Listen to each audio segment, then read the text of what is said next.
Thank you for staying with us. In case you're just joining us, this is the News International edition, and we are coming to you live from our Vision Group headquarters here in Kampala, Uganda.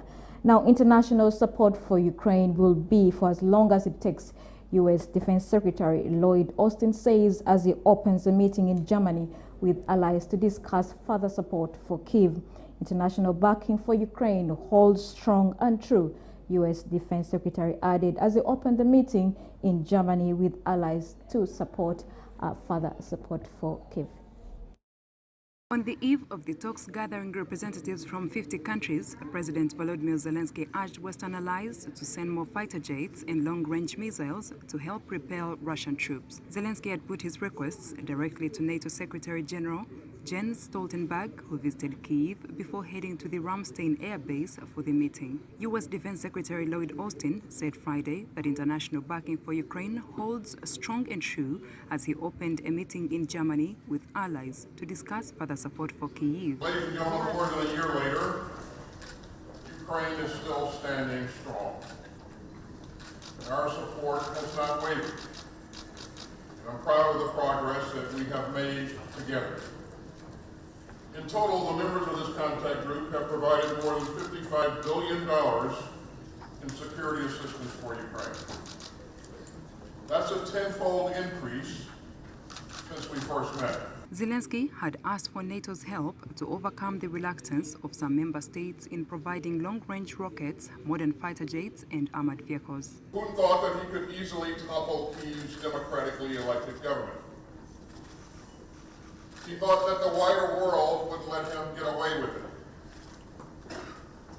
He thought that our unity would splinter, but he was wrong. NATO members have sent some Soviet-era fighter jets to Ukraine, but no modern planes such as the US-designed F-16 have been pledged despite Ukraine's requests. Ukraine's Western supporters have also been reluctant to send long-range rockets because of concerns that Ukraine could use them to hit targets within Russia. Together, we will make sure that Ukraine has what it needs to live in freedom.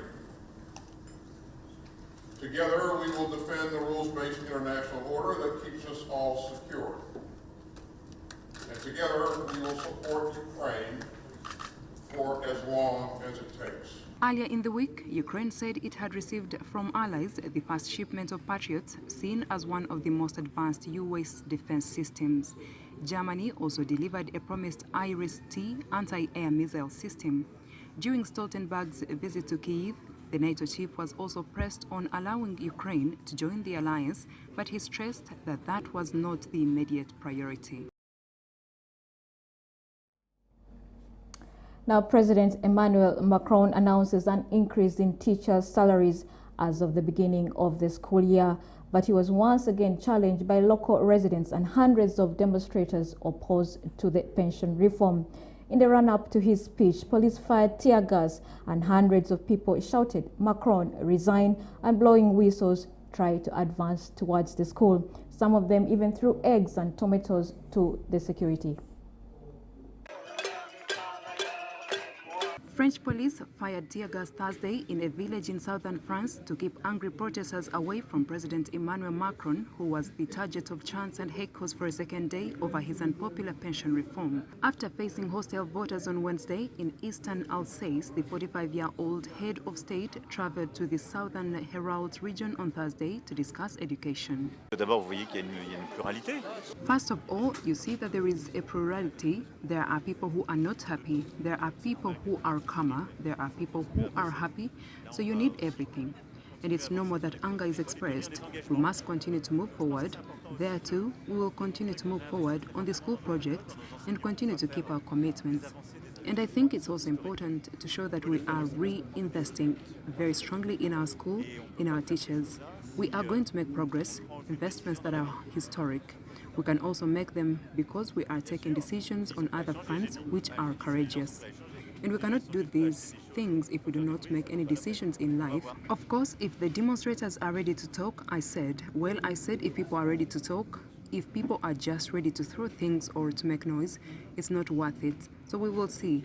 First, I am going to talk with teachers, parents of pupils who are waiting for me and pupils. Déjà là, je vais échanger avec des enseignants, des parents d'élèves qui m'attendent et des élèves. Macron's trips outside Paris are intended to signal his desire to turn the page on the pensions changes and demonstrate that he is not hiding from voters, many of whom have been outraged by the way the legislation was passed. Supporters are hoping that the sight of the former investment banker being berated might serve as a pressure valve, helping release some of the pent-up frustration over a change opposed by two-thirds of the country.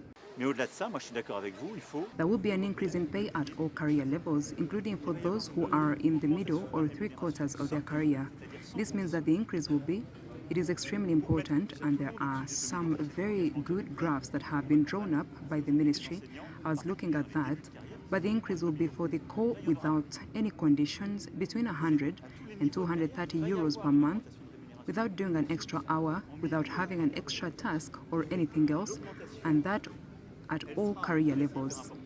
il y a des très bons A poll by Odoxa Backbone Consulting, published Thursday by Le Figaro newspaper, suggested that 59% of people thought Macron was wrong to want to move on to issues other than pensions, and only 22% of people thought the president had been convincing in a national address on Monday night. A meeting with parents and teachers had to be moved outside when workers from the hand-left CGT trade union cut electricity to the Louise Michel school as a form of protest. Earlier in the week, Macron was ridiculed when a crowd showed up banging saucepans. Banging saucepans in France is thought to hark back to Middle Ages ritual in which villagers would seek to humiliate an ill-matched marriage, generally a widower, to a much younger bride with a concert of saucepans and casseroles as they are known in French. This left some legislators saying they couldn't wait for the legislation which will ban the sale of saucepans.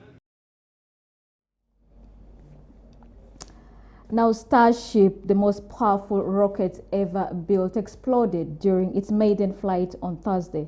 But Elon Musk congratulated his SpaceX team on an exciting test of the spacecraft. The spacecraft failed to separate from the first stage rocket booster, and the rocket disintegrated in a ball of fire over the Gulf of Mexico. SpaceX carried out the fastest flight of Starship, the most powerful rocket ever built, designed to send astronauts to the moon, Mars, and beyond.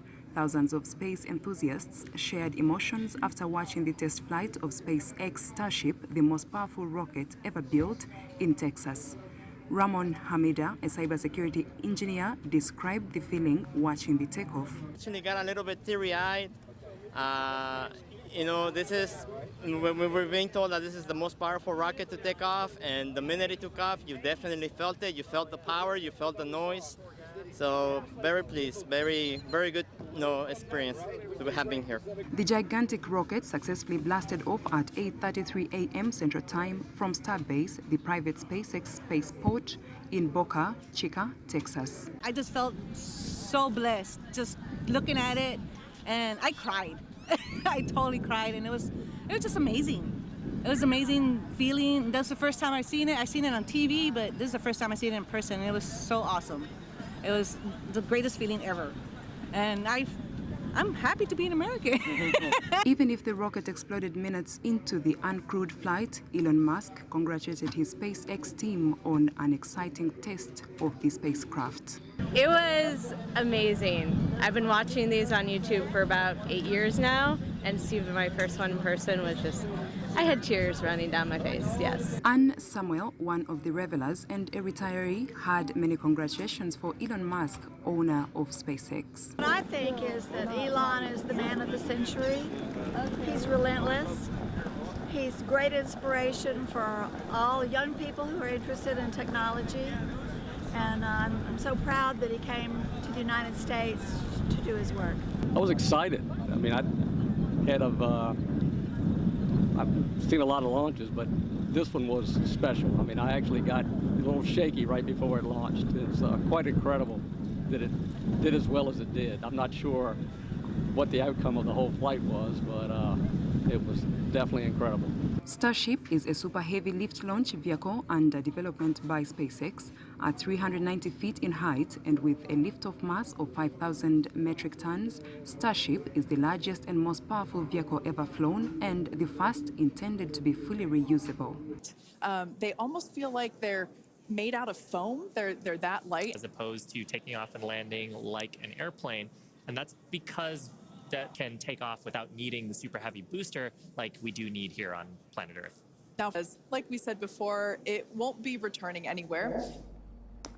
And we've come to the end of our international news this week. We'll be back again on Monday at 4 p.m. From me and the team behind the scenes, thank you for watching. Eid Mubarak and have yourselves a fantastic weekend.